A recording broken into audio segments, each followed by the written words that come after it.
kidney stones and then had a major problem, had to take him back to the hospital for whatever reason, heart or something, yeah.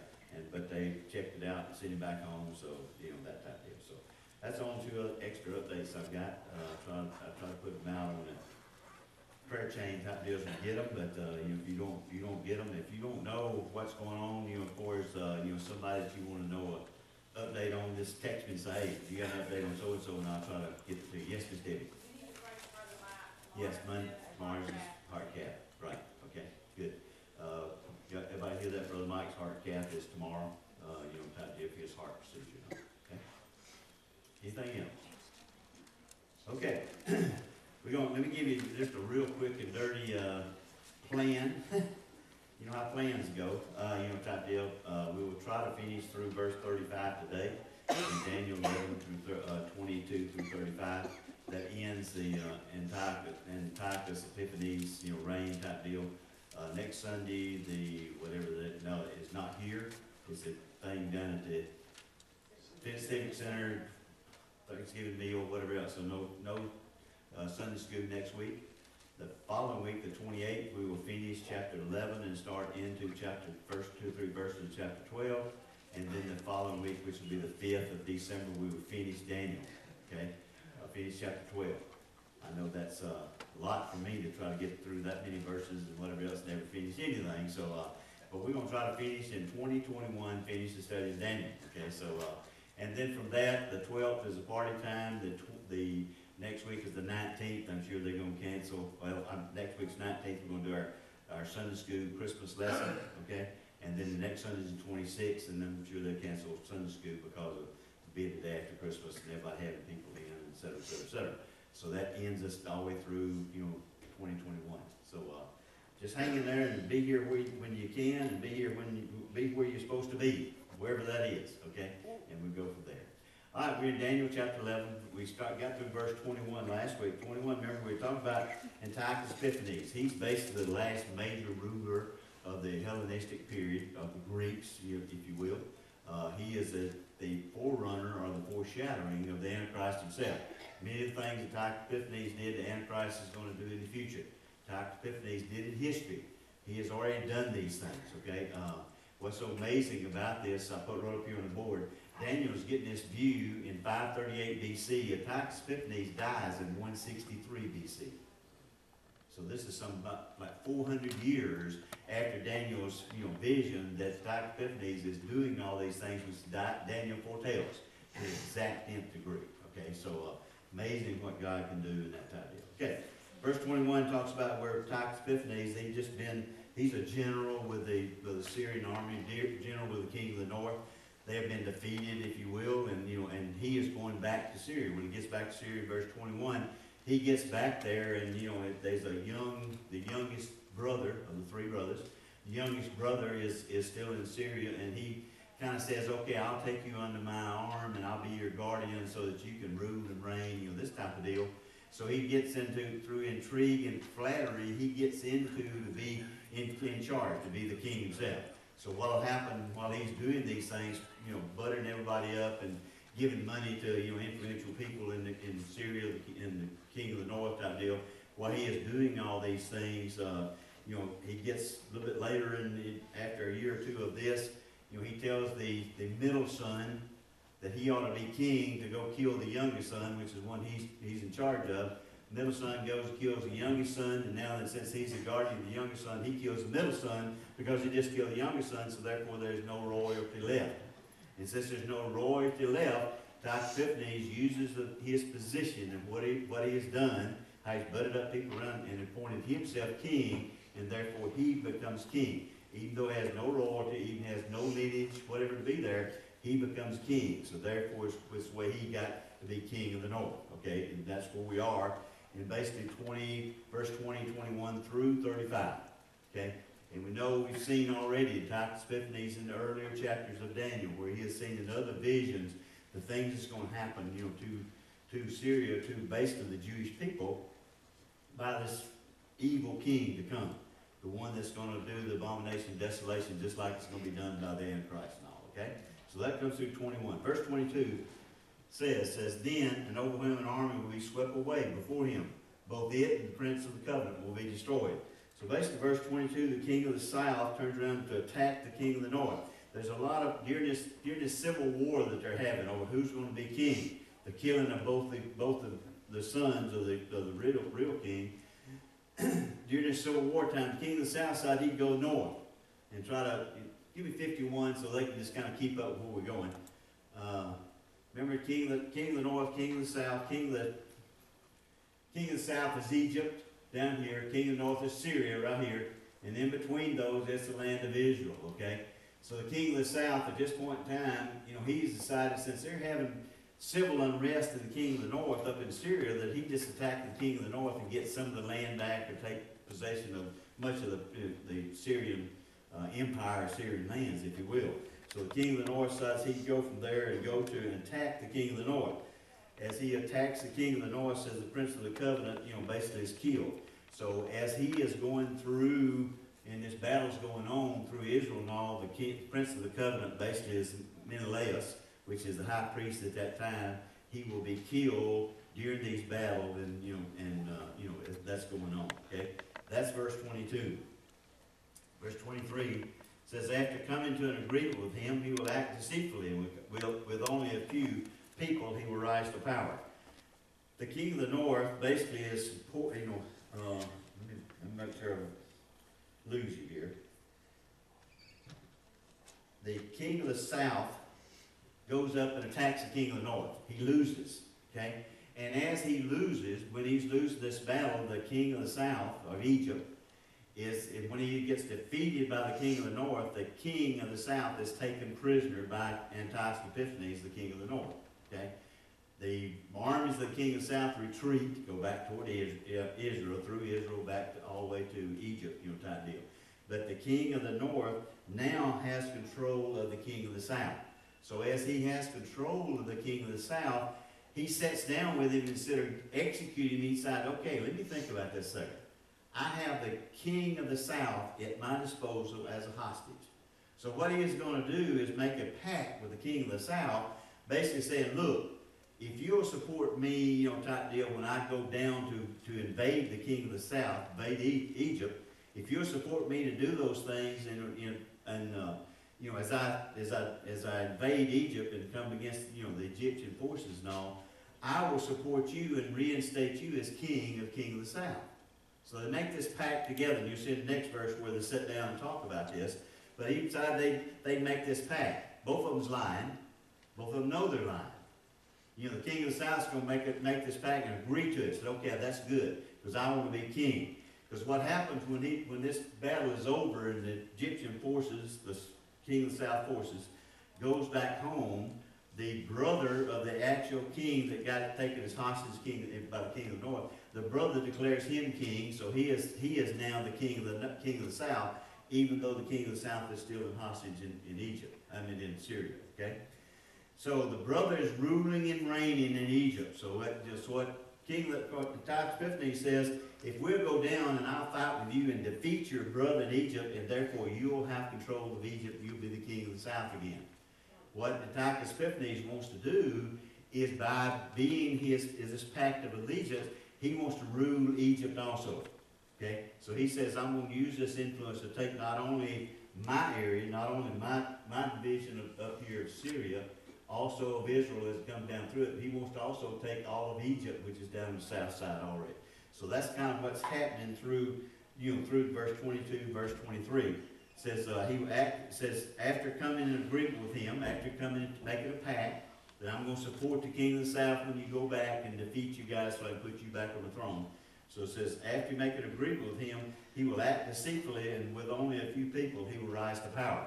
Basically, he is at this point in time declaring himself to be king, and he will actually become king because of the things and victories he wins. So during these battles that's going on. Okay, but there's only a few that support him. Not many people in Syria supported him because he was not of royal lineage, but because he used money and bribery and deceitfulness and flattery and intrigue, as the Bible says, for all the people around him, he was supported by those that was making decisions, and therefore he is installed as king of the north, Antiochus Epiphanes. Okay? Verse 24 said, when the richest province feels secure, He will invade them and will achieve what neither his fathers nor his forefathers did. He will distribute plunder, loot, and wealth among his followers. He will plot the overflow of the fortress, but only for a time. Basically, what it's talking about here says, now the king of the south, once he has made this pact, he becomes to feeling good about things that's going to happen. As the king of the north, Antiochus Epiphanes, goes south to defeat the Egyptian armies, the king of the south begins to feel good. Hey, this is all going to work out. I'm going to get my country back. Okay? So the king of the north, while he's feeling good, he decides, well, there's a lot of money. There's a lot of loot. There's a lot of bounty, if you will, going down through Israel, which now the Egyptians control, down through Israel into Egypt. So as they're feeling secure in who they are and where they are, okay, because now they're retaking their land, okay, the king of the south is retaking the land, and therefore Antiochus Epiphanes starts plundering and taking from all the provinces he goes through. He takes the wealth for himself. And he says, not as your fathers and forefathers did, but as he did, a new way. The fathers and forefathers that he's talking about here, the king of the north, as they defeated anybody, as they went through the land, especially through Israel, okay, as they went through the land and took their money, took their wealth, took their gold, their silver, their crops, everything else, they used all this to live high and mighty, if you will. They spent all this to live in luxury, okay? The king of the north, this Antiochus Epiphanes, has changed now, okay? Because basically he is smarter than his fathers and forefathers, and he says, I'm going to take the loot that I get, the profits that I get, and I'm going to pay all of my buddies to support me. He's going to make all his buddies rich. Kind of sounds like Washington, D.C., okay? You know, that type of deal, what we're doing today. So he has taken all this, so this is the difference between what his fathers and forefathers did, and he's going to build his allegiance by paying bounty or by paying loot and making people rich around him, those that follow him. Okay? And it says this success will last for a period of time, for a set period of time. This is the period of time that God allows. And that's what Scripture says. This is a period of time that God is going to allow this wickedness to go on. This period of time by history is it allowed for 12 years. Okay? Because he ruled for basically that 12 years. And he is going to do those things that he wishes until the allotted time is over, and then he will be dealt with. Okay? Not dealt with in battle, but he will be dealt with by God. Okay? Now that's through verse 24. Those 21 through 24 is kind of a prelude of what the rest of this vision is, down 25 through 35. Okay? So those 10 verses from 25 through 35 go back and look more in depth of what he has talked about here, these battles between the king of the north and king of the south that includes Antiochus Epiphanes. Okay? So as 25 begins, this is the first battle. Okay? Now we've already looked at through 24 here, we've already looked at both 1, 2, and 3. 3 battles that he's going through. Okay? But as 25, it looks back at the first battle that Antiochus Epiphanes is going to wage against the king of the south. Okay? Verse 25 says, with a large army he will stir up his strength and courage against the king of the south. The king of the south will wage war with a large and very, very powerful army, but he will not be able to stand because of the plots devised against him. So basically the first battle, the first invasion of the king of the south by Antiochus Epiphanes is, he says that Antiochus Epiphanes decides he'd go down and defeat the king of the south again, Egypt. He wants to rule and reign over that. Okay?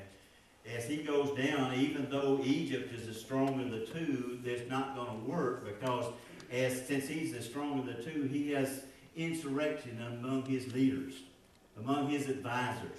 Okay? And they're plotting per se to get more influence on their own rather than protecting the nation. So what they do is they give the king of the south some bad information. The king of the north is coming down to invade them, and so instead of just going out and defeating the king of the north and stopping his advance on the king of the south, on to Egypt, the advisors say, well, he's coming down here, let's turn around and drive him not only all the way back to Syria, but let's turn around and drive him all the way back there and take his land.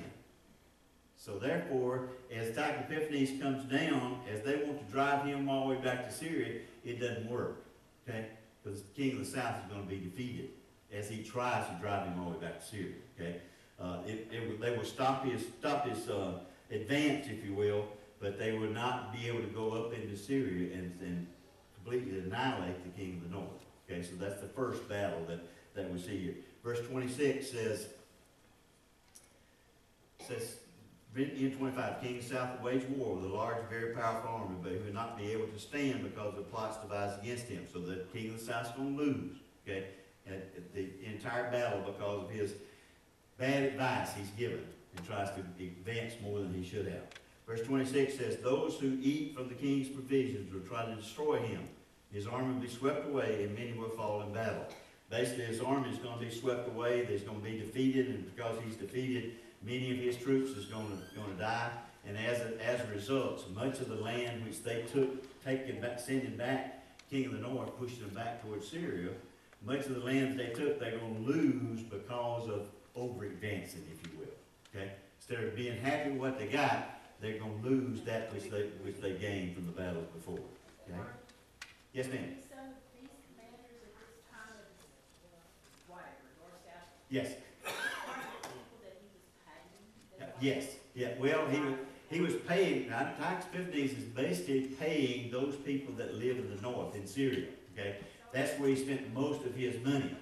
But what he's talking about here, the king of the south has also got the same kind of problem that the king of the north has got, in that the advisors he has is most of them more power on their own. And king of the north's not paying the advisors of the king of the south. No, he's not paying those people that are giving him bad advice.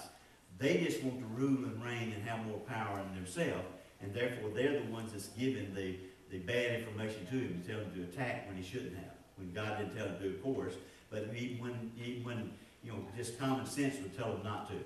Because the king of the north had already come down in this battle and defeated much of the king of the south's army. So a lot of them are already destroyed. But they're telling him, hey, it doesn't matter. We got them on the run now, so let's run them back up there. So they attacked back up north, and that's where the bad influence and bad information came from, and why they lost the battle. Okay? Okay. 20, where we are? 20 somewhere. 8, okay? 7. Swept away, many will fall in battle. Basically, they're going to lose a lot of their people. The king of the south is going to lose a lot of his army and a lot of his influence because of losing this battle and losing this war. Okay. 27 says the two kings with their hearts bent on evil would sit at the same table and lie to each other, but to no avail, because an end will still come at the appointed time. So basically, this goes back to the point where the king of the south goes up to fight against the king of the north, and because of this bad information, the king of the south becomes entrapped by the king of the north. Titus Epiphanes takes the oldest brother, which is the king of the south at the present time, takes him captive. And now that he's captive, the southern army of Egypt goes back home, but now he's captive. This is where we talk about this overview was, now then these two kings, king of the south and king of the north, sat down at the table and said, well, let's make a pact between us. We just talked about this pact, where if you'll support me, I'll support you. Okay? And we'll take back the land from the king of the south, if you will. Okay? So they sat at the table, and this is the example of the worst thing in their history and the way they live. You never sit down and lie when you're over a common table between any ruling people or whatever else. So they're both damned, if you will, because of the things they did and the things they said here, because all of it were lies. When you're sitting to have communion or fellowship with even an adversary, as you're sitting at the table in peace, if you will, then you're supposed to be telling the truth among each other. Both of them's lying, because both of them what they want to is control their own country or take the other country. Okay, so it says, basically that since they were lying and since that they were just pretending to be friends, okay, they will be both held accountable by God Himself. Okay. So basically what will happen is as the overview was, now that they make this pact, the king of the north decides to go back and invade the king of the south. And he did that with a brother that the actual king that was in captivity as they pushed him back. He did that and forced his way all the way down to Israel and really all the way to just about a little town called Alexandria, which is up on which I just lost my count. Where's Bill at? I need to get in charge of this battery. Okay. It's on the north side of Egypt, okay? He pushes him all the way down to there, but then he has to stop. He can't push any further. That's as far as his battle, as far as his army will defeat the king of the south. So he stops at this point in time. Now, the actual king, the first brother that was king, he controls from the edge, if you will, the edge of Egypt up through Israel and, that type of deal, all the way back up to, where Syria begins, where, that type of deal. So he controls that part, and his brother controls all the nation of Egypt, or the king of the south. Okay? They will control this for a while, just to get ahead of where we are. They'll control this for a while, and then the two brothers will get together and say, we're both Egyptians.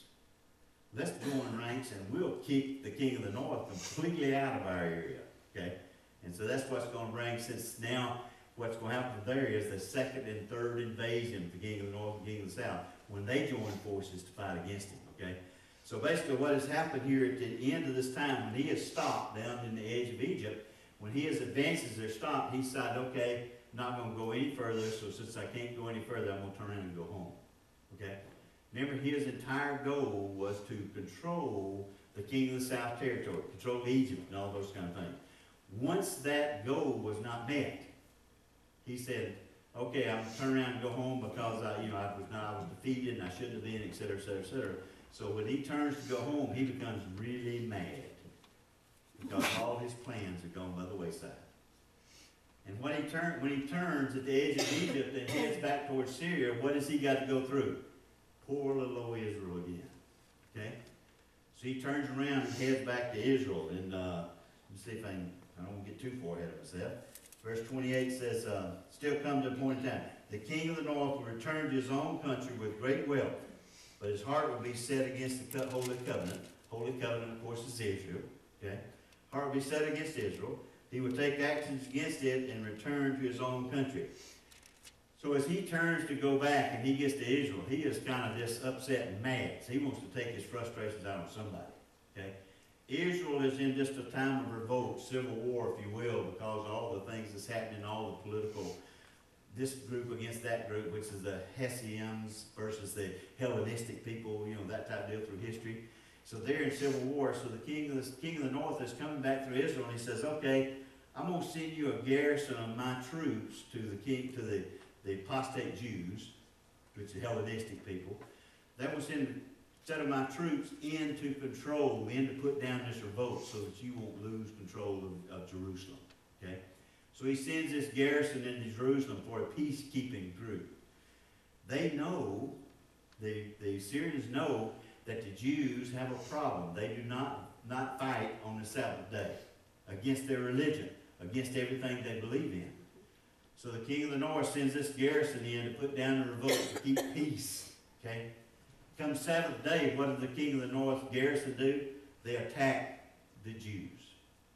They attack them because they will not defend themselves, they will not fight. So therefore they attack the Jews in Jerusalem and completely annihilate Jerusalem, if you will, and take over Jerusalem for the first time. They're going to do this twice, in the third battle also. But in the first time, they're going to annihilate and take care of the Jews. It says many deaths will occur.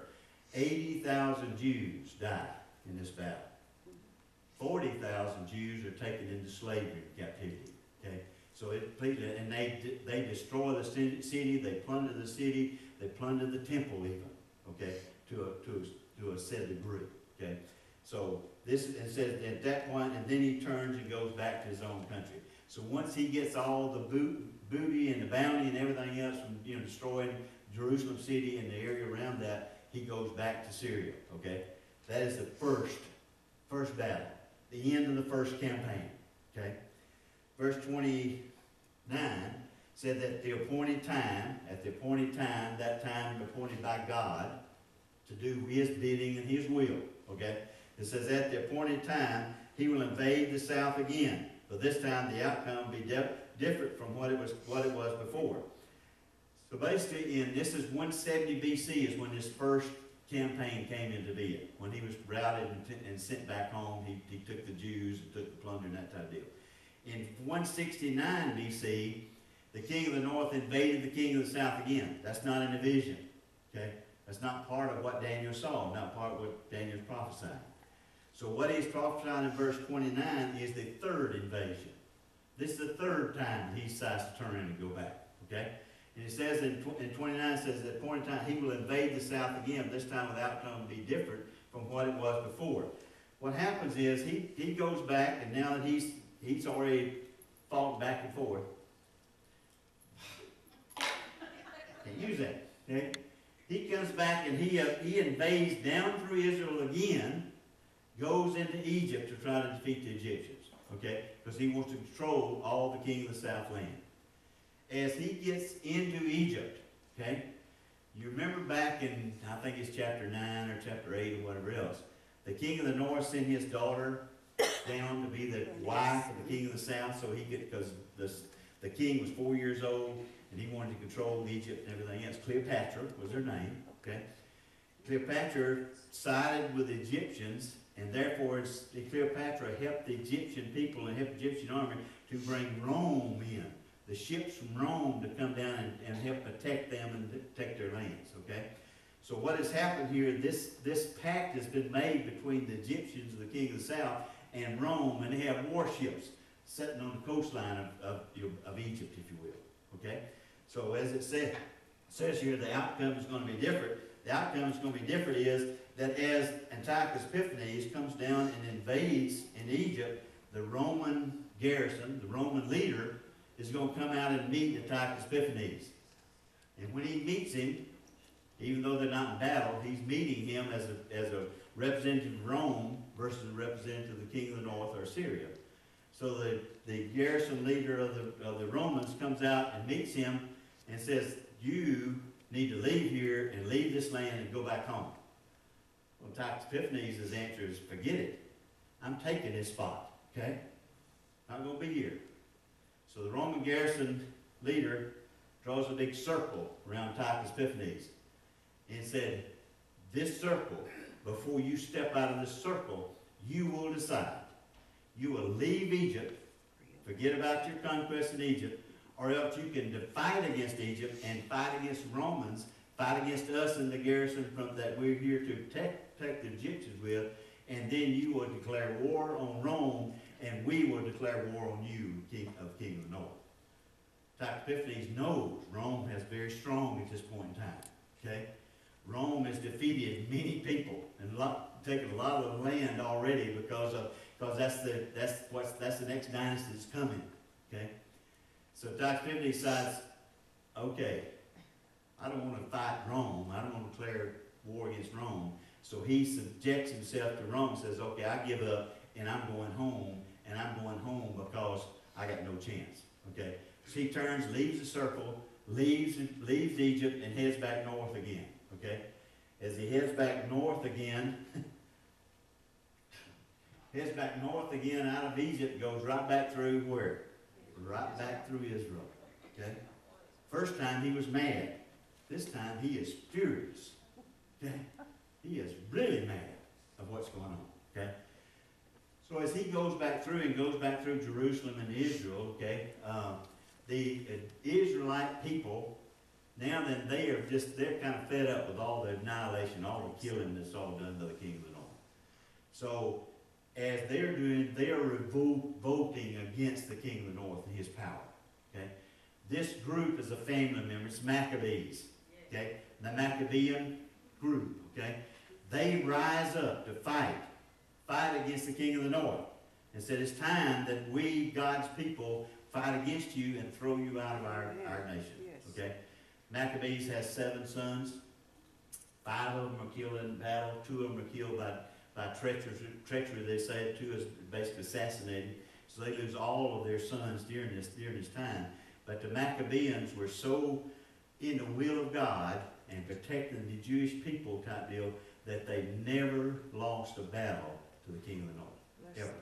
Even though they're much smaller, even though they had a smaller army, had fewer people to fight, the king of the north never won one battle against them during this time, okay? First, I ain't never going to get through 35. All the timeline I just gave you just throw it out. We ain't going to make it. So what? Still might get December 12th. Yeah, but we'll get there, okay? Said, wait a minute, 29:30, said, oppose him, lose heart. Then he would turn back and okay, verse 30 says, ships of the western coastland, that's the Egyptians up on the north side of Egypt. Said, ships of the western coastland, so oppose him, he will lose heart. Then he would turn back and vent his fury against the Holy Covenant. He would return and show favor to those who have forsook the Holy Covenant.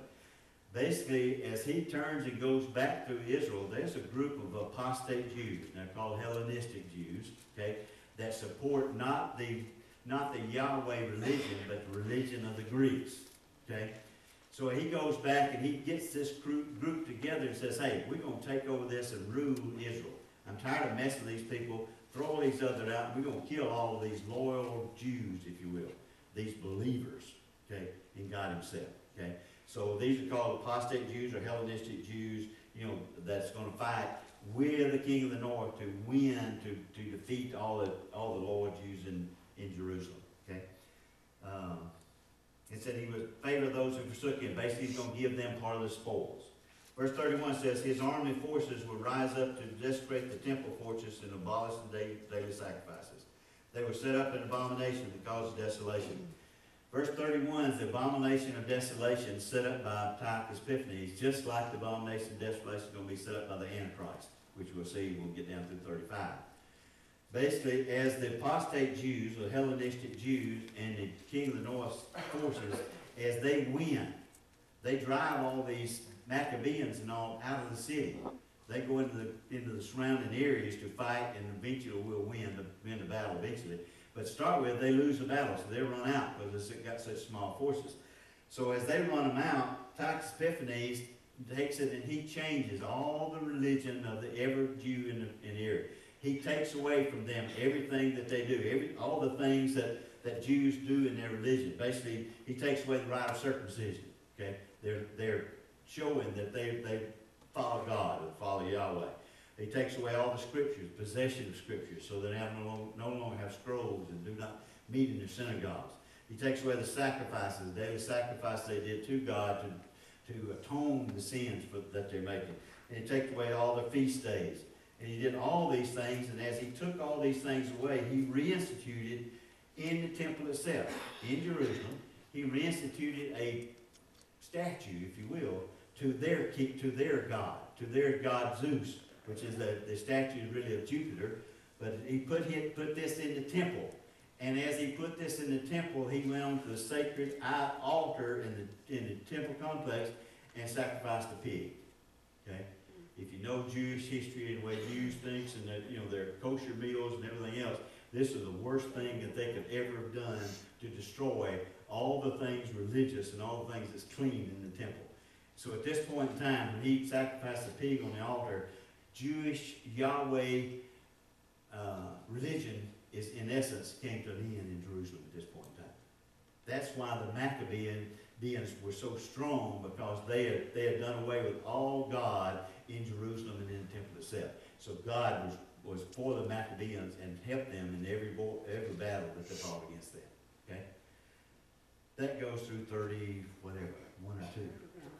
Okay, we'll pick up 32. Next week, we'll try to get through 35. Okay? We'll get into 35. Now remember, the rest of 31, 32 through 35 talks about Antiochus Epiphanes. Okay? Beginning in 35, it does a complete shift. All the things down through 35 talks about history and the things that's done. The battles that are going to happen, things that's going to happen through 163 BC. Beginning in 35, it shifts to the Antichrist himself and prophecy from there on. So God is going to show Daniel what's going to happen at end times, way in the future. Okay? He is what we talked about so far goes down through 163, 150 BC, because there's 3 or 4 more kings that's going to rule Syria, king of the north, after Antiochus Epiphanes is defeated and dies. Okay?